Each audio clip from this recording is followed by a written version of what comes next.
Testing of population proportion, ये वाला भी हमारा टॉपिक रहता है। वो क्लेम करता है कि football player claim that his accuracy of goal is 70%।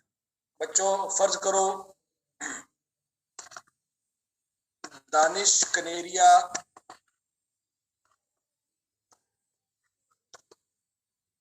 एक फुटबॉल प्लेयर है। दानिश कनेरिया ये क्लेम करता है तो अगर 100 हिट्टे मारे तो 70 पे गोल हो जाएगा।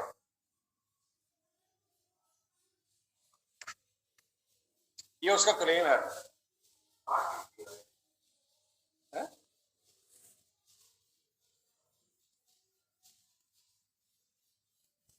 100 शॉट हिट मारी जिसमें से 60 पे गोल हुआ।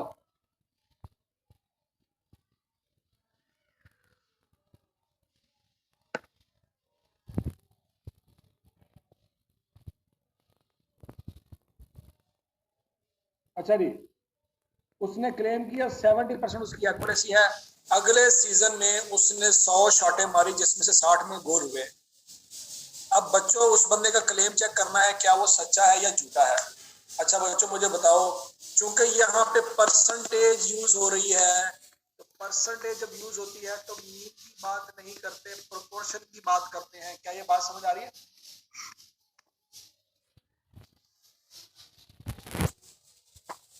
बता दो शाबाश।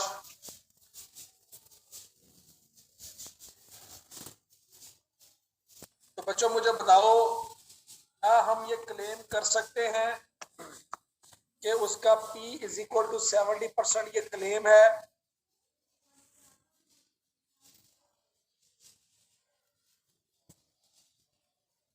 तो बच्चों वो झूठा कब साबित होगा? जब 70 के बराबर नहीं होगी। क्या वो झूठा साबित हो जाएगा अगर उसकी परसेंटेज 70 के इक्वल ना आई? बच्चों सोच समझ के जवाब देना। 70 के इक्वल ना आई में दोनों शामिल हैं। 70 से कम भी झूठा, 70 से ज्यादा भी झूठा। तो बच्चों अगर 70 से ज्यादा उसकी एक्यूरेसी हुई, क्या वो तब भी झूठा है?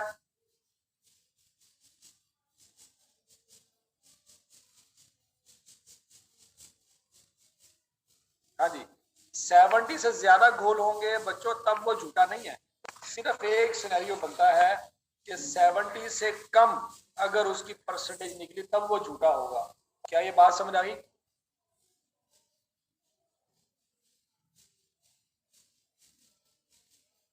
Very good. तो बच्चों H1 में साइन होगा P इज लेस देन 70%। सोचो सोचो सोचो, क्या ये बात समझ आई है?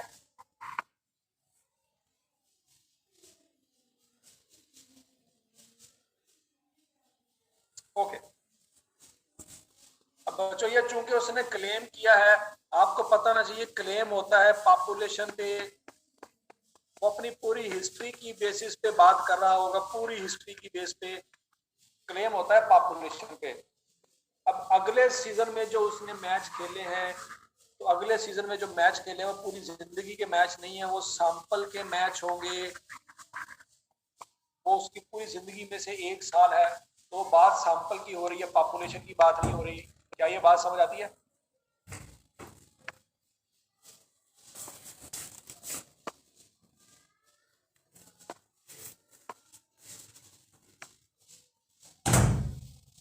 अच्छा बच्चों, अब अगले सीजन में जो उसने 100 मैच खेले उसमें से 60 की एक्यूरेसी है, तो स्मॉल पी होगा 0.6।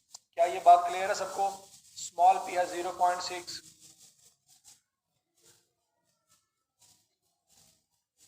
तो बच्चों अल्फा दिया हुआ सवाल में 5%, लेकिन बच्चों अगर अल्फा ना भी दिया होता, अगर अल्फा ना भी दिया होता तब भी सवाल में हम 5% ही लगाते। सोचो जरा, याद है? Very good. तो बच्चों ये फार्मूला भी याद होना चाहिए आपको। G is equal to small p minus capital P over P Q N under root, याद है?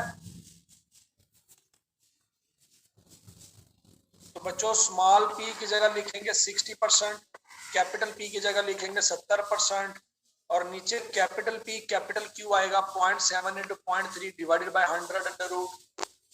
नीचे कैपिटल P आएगा और कैपिटल क्यू आएगा। क्या ये समझ आ रही है? तो बच्चों जी की वैल्यू आती है -2.18। अगर आप कैलकुलेटर से निकाल लें तो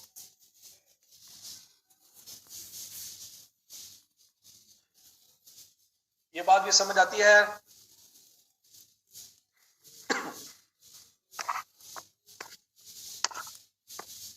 ओके, अब बच्चों अल्फा है 5%। मुझे बताएं क्या रिस्क सिर्फ एक तरफ है या दोनों तरफ है?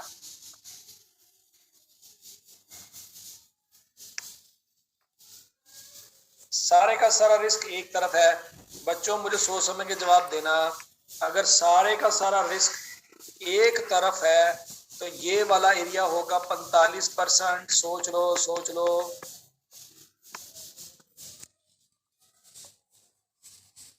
अगर बच्चों ये 45% है तो z की वैल्यू फिर यहाँ पे आएगी -1.645।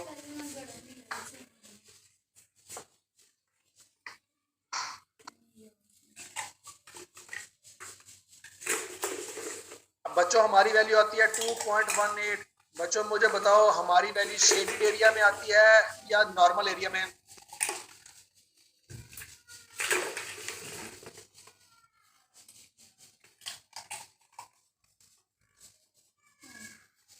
बच्चों बताओ बताओ बताओ, शाबाश। हमारी वैल्यू एरिया ए में फॉल करती है या एरिया बी में? Area A, area B.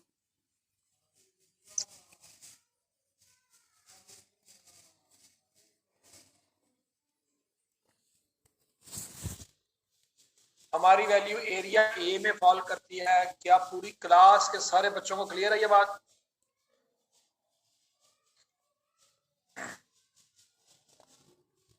तो बच्चों हमारा कंक्लूजन होगा वी रिजेक्ट एच नॉट।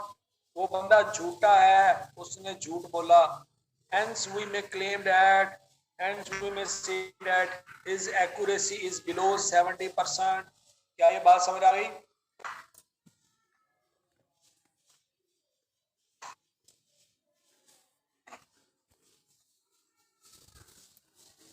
अच्छा बच्चों आगे है testing difference between two population. बच्चों अगला टॉपिक है हमारा difference between two population mean. सवाल बच्चों आपको इस तरह से आएगा, आपको ये क्वेश्चन में सारे का सारा डाटा गिवन होगा, आपने परेशान नहीं होना, आपको डाटा गिवन होगा। बच्चों वो कहता है यूएसए में से 100 बंदे सिलेक्ट किए, उनकी एवरेज एज है, एवरेज हाइट है 75 इंच। यूके में से 125 बंदे सिलेक्ट किए, उनकी एवरेज हाइट है 70 इंच। यूएसए के बंदों की स्टैंडर्ड डेविएशन है 10 इंच और यूके वालों की 12 इंच। बच्चों सवाल ये है, क्लेम ये किया जा रहा है, it is claim that citizen of USA are taller than those of UK. बच्चों क्लेम समझ आ रहा है? वो कह रहा है कि यूएसए वाले बंदे जो होते हैं यूके वालों से लंबे होते हैं। बच्चों अगर यूएसए की पॉपुलेशन को मैं 1 रख लूं, यूके वालों की पॉपुलेशन को मैं 2 रख लूं, तो बच्चों क्या वो ये कह रहा है कि μ1 इज ग्रेटर देन μ2? सोच लो सोच लो, क्या ये क्लेम है?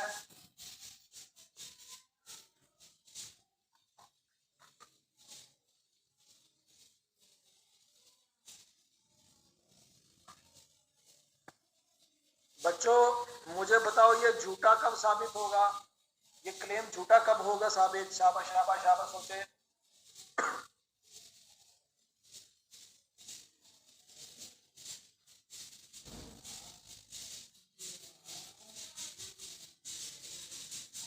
बच्चों क्या अगर ये दोनों बराबर साबित हो जाएं तो क्या ये क्लेम झूठा हो जाएगा? और क्या μ1 लेस देन साबित हो जाए, क्या तब भी झूठा साबित हो जाएगा?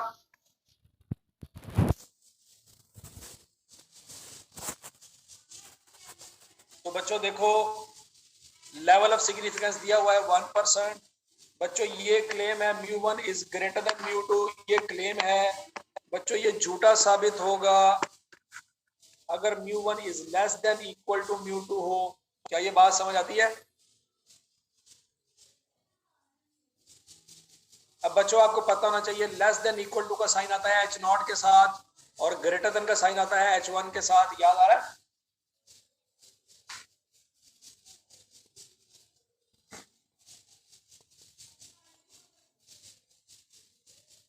अच्छा बच्चों मुझे बताओ क्या शेडेड एरिया राइट साइड पे होगा या लेफ्ट साइड पे?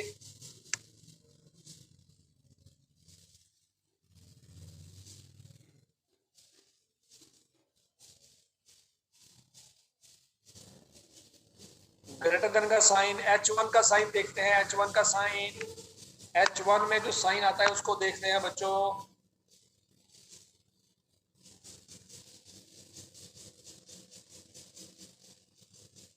यहां पे देखो जरा याद करो, H1 के साथ साइन था लेस देन, H1 के साथ साइन था लेस देन का बच्चों, तो देखो लेफ्ट साइड पे एरिया शेड किया था क्योंकि H1 के साथ लेस देन का था। यहाँ पे बच्चों H1 का साइन ग्रेटर देन है तो राइट साइड पे एरिया शेड करेंगे।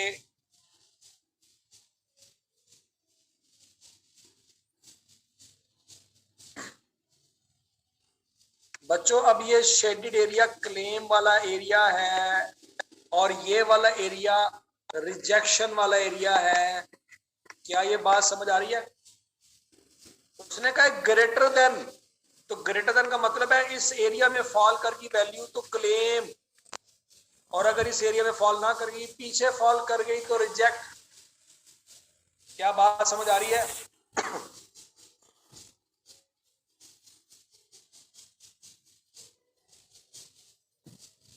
अच्छा तो अब आगे सुनो मेरी बात।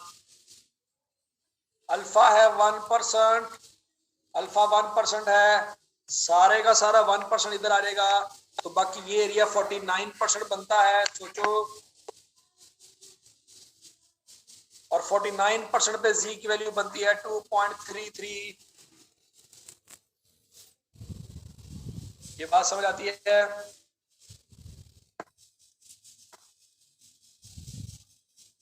ओके बच्चों अब आगे चलते हैं। बच्चों क्या ये फार्मूला याद है आपको? क्या ये फार्मूला पढ़ा हुआ है एस्टिमेशन में? मैंने आपको बार बार बताया था ये 4-5 फार्मूले चैप्टर 17 में भी यूज होने हैं, 18 में भी यूज होने हैं। वही फार्मूले हैं जो चैप्टर 17 में पढ़े थे, वही फार्मूले हैं जो चैप्टर 18 में यूज होने हैं।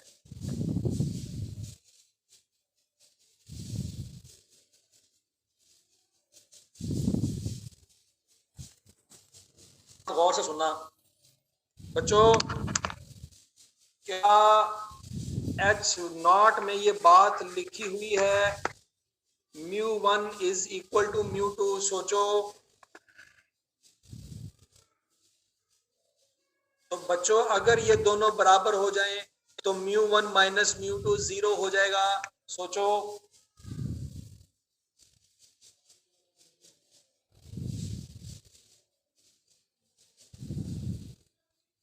अच्छा बच्चों x1 बार की जगह 75, x2 बार की जगह 70 आ गया और μ1 माइनस μ2 की जगह 0 इस्तेमाल हो गया। क्या ये बात समझ आई?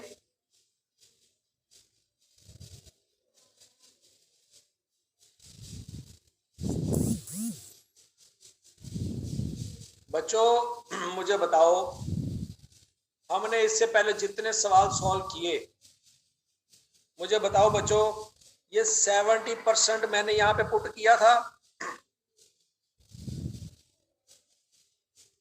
बच्चों इससे पहले जितने सवाल आप देखेंगे ना, आपको नजर आएगा कि आपने H0 की वैल्यू फार्मूले में पुट की थी।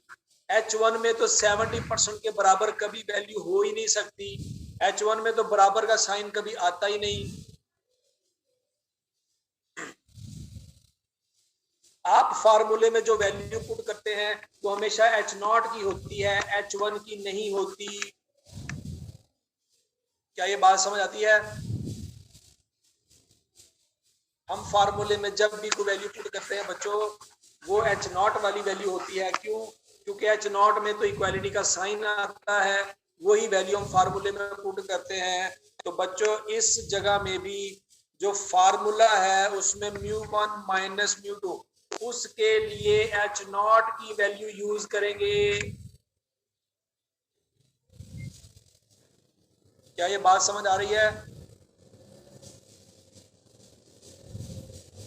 अब बच्चों एच नॉट की बात हो रही थी कि अगर दोनों बराबर हो जाएं तो तब भी झूठा, याद करो।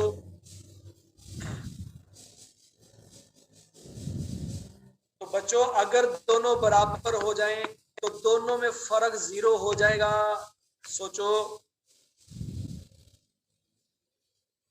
तो बच्चों फिर μ1 माइनस μ2 की जगह 0 आएगा, 0।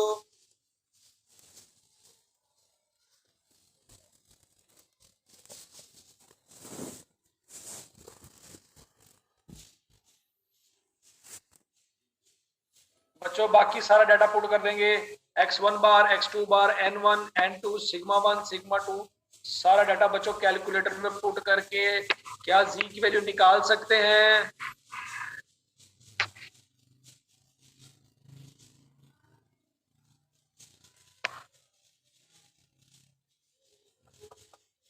क्या z की वैल्यू 3.408 आती है? चेक कर लो, चेक कर लो।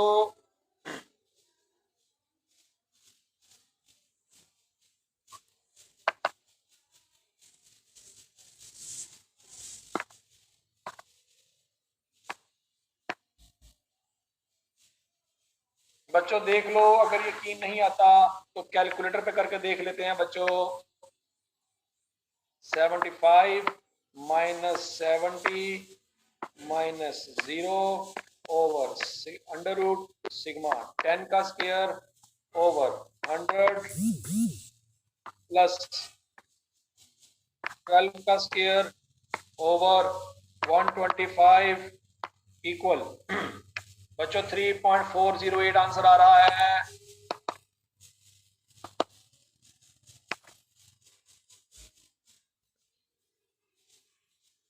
ये कैलकुलेटर आपको नजर आ रहा है? 3.408 आंसर आ जाएगा बच्चों। अब मुझे बताओ 3.408 2.33 से बड़ा है कि छोटा है? दो एरिया है आपके पास, एक एरिया ए, एक एरिया बी।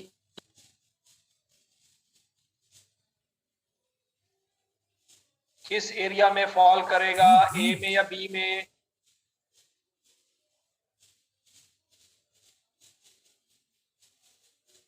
बच्चों एरिया बी में फॉल करता है। बच्चों एरिया बी है क्लेम वाला, एरिया बी है क्लेम वाला। उसने यही कहा था बड़ी वैल्यू है, उसने भी यही कहा था कि बड़ा है। तो बच्चों हम क्लेम को एक्सेप्ट करेंगे, एच नॉट रिजेक्ट हो जाएगा। सोचो क्लेम सच्चा है।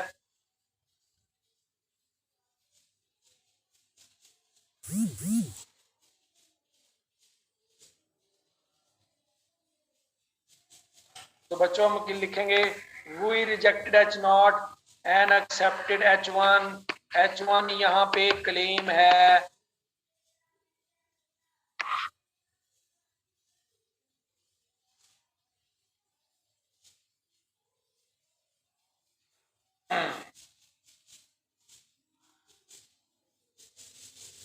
बच्चों ये बात मेरी बस हमेशा याद रखना, ऑलवेज ऑलवेज ऑलवेज याद रखना, शेडेड एरिया जो होता है वो हमेशा H1 वाला होता है। क्या ये बात याद रहेगी?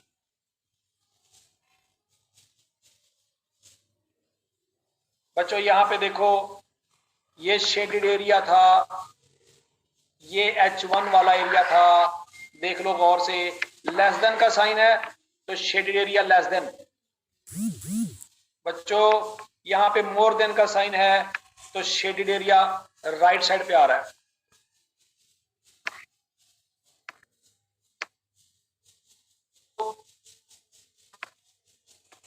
इस सवाल में आ जाओ,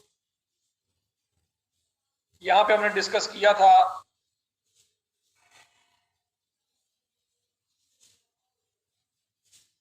बच्चों, ये देखो यहाँ पे ग्रेटर देन का साइन है तो शेडेड एरिया यहाँ पे आ रहा था। यहाँ पे लेस देन का साइन है, शेडेड एरिया यहाँ पे आ रहा था।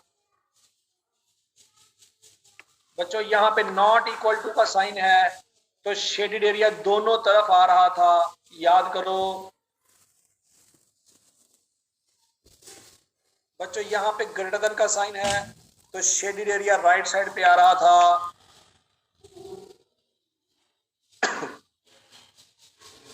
याद आ रहा है कुछ कुछ?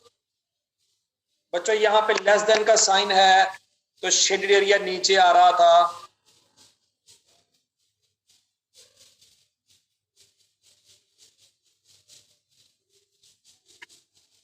यहाँ पे ग्रेटर देन का साइन है, शेडेड एरिया राइट साइड पे आ रहा है। बच्चों क्या ये 100% बात समझ आ गई है?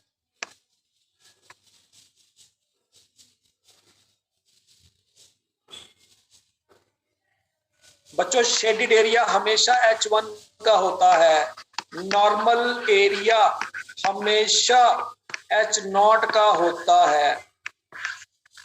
अब क्लेम शेडेड एरिया में भी हो सकता है, क्लेम H0 में भी हो सकता है। ये मैंने आपको पहले बात बताई है, क्लेम कुछ भी हो सकता है, H0 भी हो सकता है, H1 भी हो सकता है। याद आ रहा कुछ?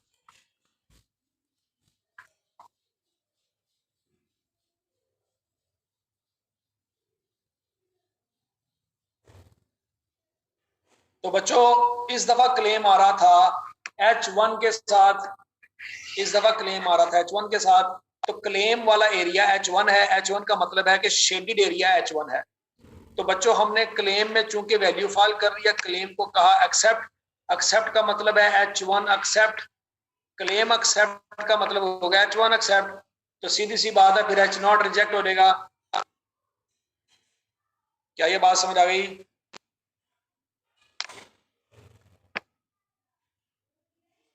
हंड्रेड परसेंट क्लियर है?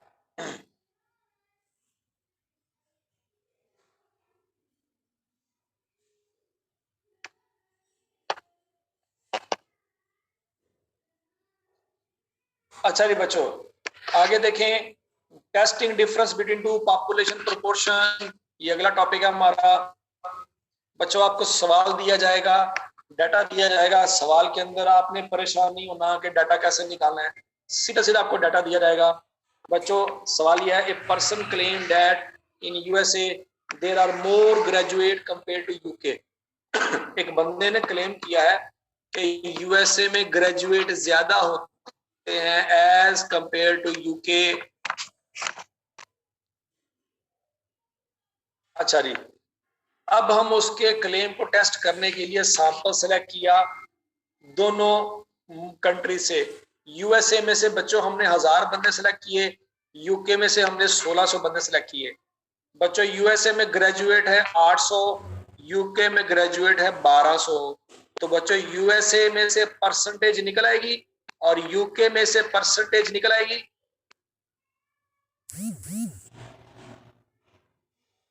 बच्चों यूएसए की परसेंटेज है 80%, यूके की परसेंटेज है 75%। अगर मैं इसको पॉपुलेशन 1 कहूं, इसको पॉपुलेशन 2 कहूं, तो बच्चों उस बंदे का क्लेम ये बनता है कि P1 is greater than P2। सोचो सोचो सोचो। अब बंदा, बच्चों मुझे बताओ ये झूठा कब साबित होगा? जब दोनों पॉपुलेशन बराबर हो जाएंगी तो ये झूठा साबित हो जाएगा। सोच लो। और अगर लेस भी साबित हो गया तो भी झूठा।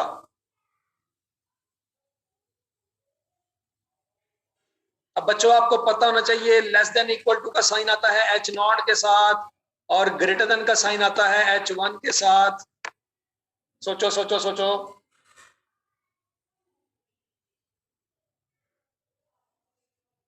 तो बच्चों क्या H0 बन जाएगा P1 is less than equal to P2 और H1 बन जाएगा P1 is greater than P2? क्या ये H0 और H1 समझ आता है?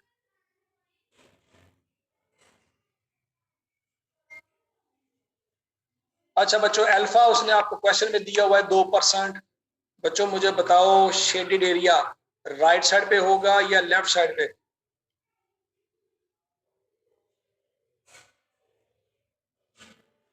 राइट साइड पे होगा बच्चों। क्या देख लो डायग्राम,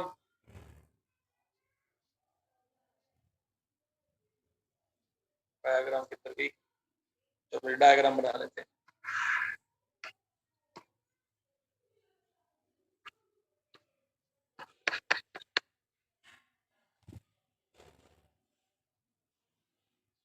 बच्चों अल्फा की वैल्यू है 2%। बच्चों शेडेड एरिया ये बनता है बच्चों, ये वाला एरिया क्लेम वाला एरिया है। क्या ये बात समझ आती है? H1 वाला एरिया है, क्लेम वाला एरिया है। बच्चों ये सारे का सारा एरिया H0 वाला है।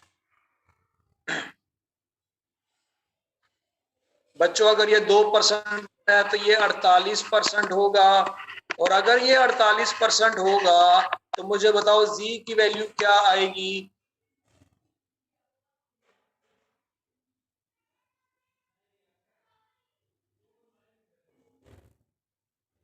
जी की वैल्यू क्या आएगी? 2.055। चेक कर लो सारे बच्चे, क्या भाई सही कह रहे हैं?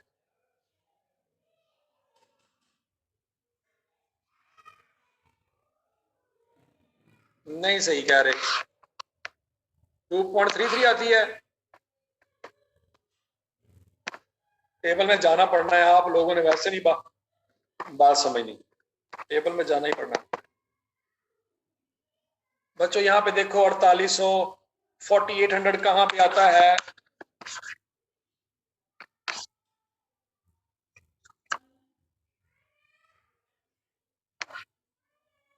बच्चों क्या ये 4800 के करीब करीब है वैल्यू दोनों?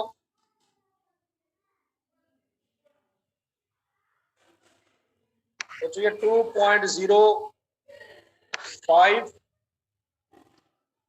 और ये 2.06।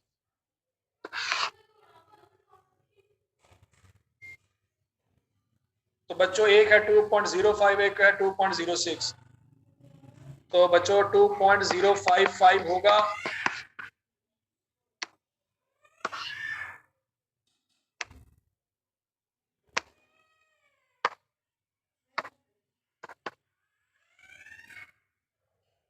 ओके बच्चों, तो बच्चों यहाँ पे आ गया 2.055। आगे चलते हैं बच्चों। बच्चों क्या ये फार्मूला मैंने आपको बताया था कि नहीं बताया था ये यूज होना है?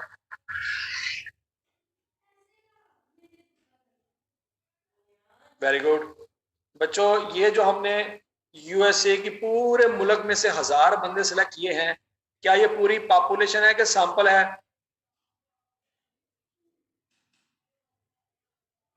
ये सैंपल है बच्चों। तो ये जो P1 आएगा ये सैंपल का P1 आएगा, सैंपल का, सैंपल प्रोपोर्शन। और ये P2 है 0.75। बच्चों सोच समझ के जवाब देना मुझे। क्या मैं P1 की जगह 0.8 और P2 की जगह 0.75 लिख सकता हूं? बच्चों H0 में जरा देखो, H0 में P1 is equal to P2 अगर हो जाए तो क्या उन दोनों के दरमियान डिफरेंस 0 होगा? तो बच्चों यहाँ पे 0 आ गया। अच्छा, तो बच्चों P1 Q1 0.8 और 0.2 हो सकता है। अगर P1 0.8 होगा तो Q1 0.2 हो जाएगा, सोचो। और अगर P2 0.75 होगा तो Q2 0.25 होगा, सोचो सोचो सोचो।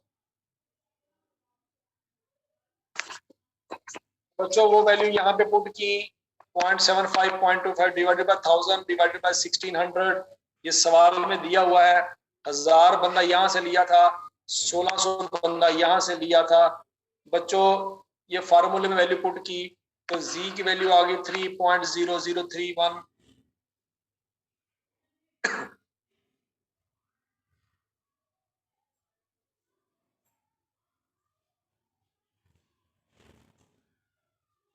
बच्चों 3.0031 क्या शेडेड एरिया में फॉल कर रहा है?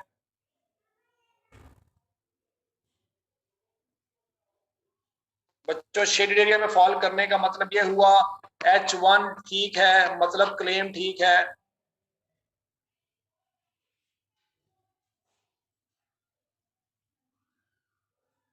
तो बच्चों हमारा कंक्लूजन क्या होगा? H0 is rejected, H1 claim is accepted, hence we may say that there are more graduates in USA than UK। क्या ये बात समझ आती है?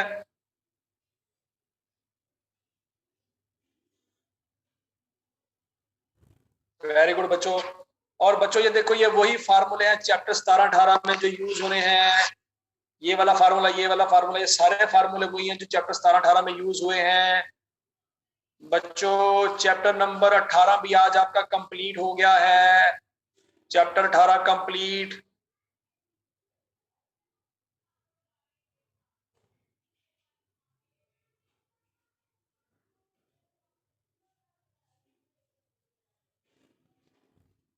बच्चों आज आपने आई कैप की बुक का चैप्टर 18 सारे का सारा सॉल्व करना है।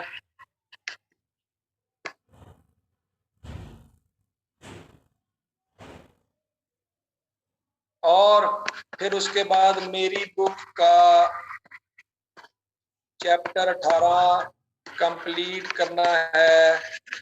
बच्चों कल चैप्टर 19 स्टार्ट होगा।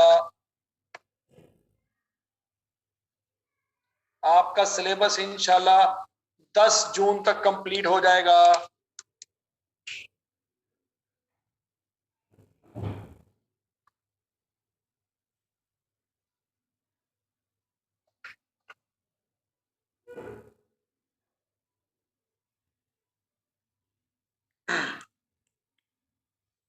बच्चों 1 जून से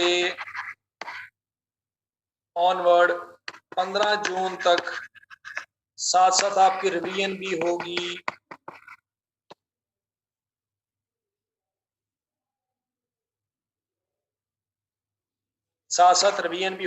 उसमें प्रोबेबिलिटी दोबारा पढ़ाऊंगा, उसमें स्टैटिस्टिक्स का मैथमेटिक्स का डेरिवेटिव भी होगा, लीनियर प्रोग्रामिंग भी होगी।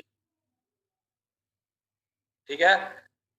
गवर्नमेंट कहती है कि 7 जून से कॉलेज आप खोल सकते हैं। 7 जून से, बस 7 जून आने दो, फिर देखते हैं इंशाल्लाह।